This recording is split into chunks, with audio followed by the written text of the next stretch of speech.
বন্ধুরা নমস্কার।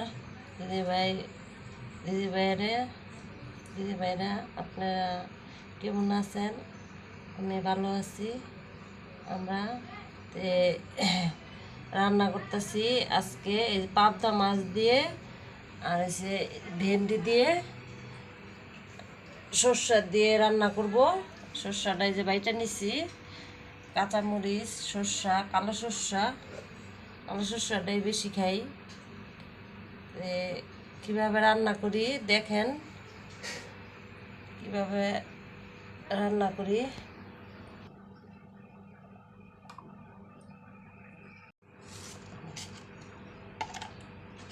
একটুখানি শুকনো মরিচের ফাঁকি দিব, অল্প, বেশি দিব না। কাঁচামরিচ দিছি, সাথে একটু শুকনো মরিচের ফাঁকি দিলাম, শুকনো মরিচের গুঁড়া। সর্ষাটা দিব, মাছটা দিয়ে দিলাম। মাখায় সাখায় রান্না করব, মাছটা মাখায় রান্না করব। দেখেন কিভাবে রান্না করি। সর্ষা,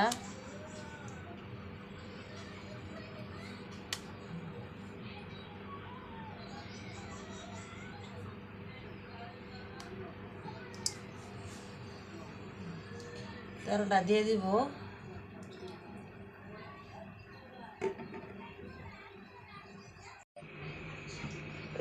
বন্ধুরা আমি যে সর্ষা দিয়ে পাবদা মাছ ভেন্ডি দিয়ে বসাই দিছি মাখায় টাকায়, তো দেখতে থাকেন কিভাবে রান্না করি।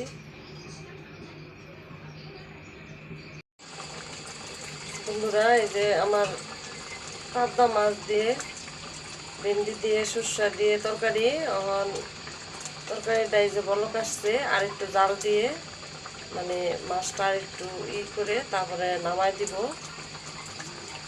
দেখেন আপনারা বলবেন সর্ষে তরকারিটা কিরকম হয়েছে পাবদা মাছ দিয়ে। আপনারা সবাই আমার পাশে থাকবেন।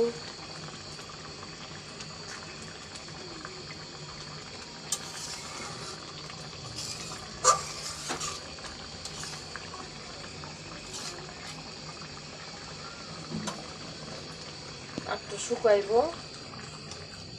জলটা, মানে সর্ষা এটা একটু শুকাইব। ভেন্ডিটা সিদ্ধ হয় নাই, একটু সিদ্ধ হইব। সিদ্ধ হইলে তারপরে নামাই দিব।